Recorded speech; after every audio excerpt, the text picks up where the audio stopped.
Hello les Normands! Nous sommes de retour pour la section hebdomadaire de Connexion. Cette semaine à la synagogue, nous verrons l'épisode de Moshe et Korach. Korach, qui je le rappelle, était l'homme le plus noble de sa génération. Un grand érudit dans la Torah, mais aussi un riche homme d'affaires, quelqu'un qui avait le sens du business. Selon un midrash, il fallait 300 ânes uniquement pour porter les clés de ses coffres. Alors pourquoi tomber dans le panneau? Pourquoi cette petitesse de contestation? On raconte sur deux paysans qui discutaient. Yosef dit à Moshe, « Tu sais, je n'arrive pas à différencier mes deux chevaux. » Et là, Moshe lui dit, « Tu n'as qu'à couper un morceau de queue. » Mais toujours pas. Et donc, tu n'as qu'à couper un morceau d'oreille. Et la différence ne se faisait toujours pas.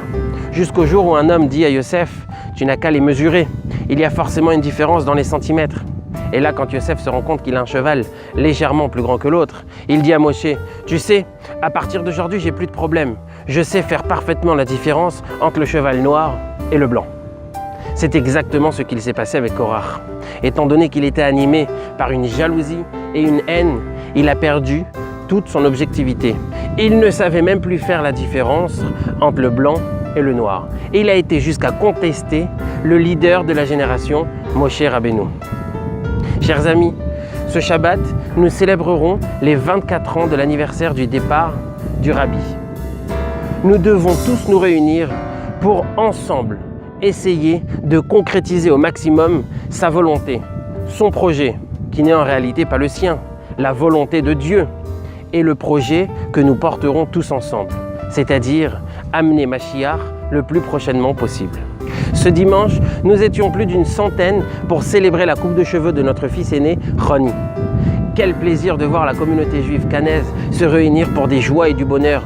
Que Dieu fasse que l'on puisse se réunir pour encore énormément de bonnes choses. Cette semaine aussi, nous avons reçu une classe du collège de la communauté Adat Yereim, sous l'égide du Rav Frankfurter. Ils sont venus visiter les plages du débarquement. Si vous aussi vous souhaitez organiser ce genre d'excursion, n'hésitez pas à contacter nous. Le mois de juillet approche à grands pas.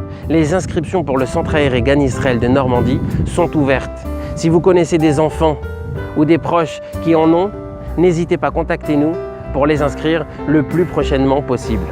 Vendredi soir, mesdames, n'oubliez pas d'allumer les bougies de Shabbat au plus tard à 21h50.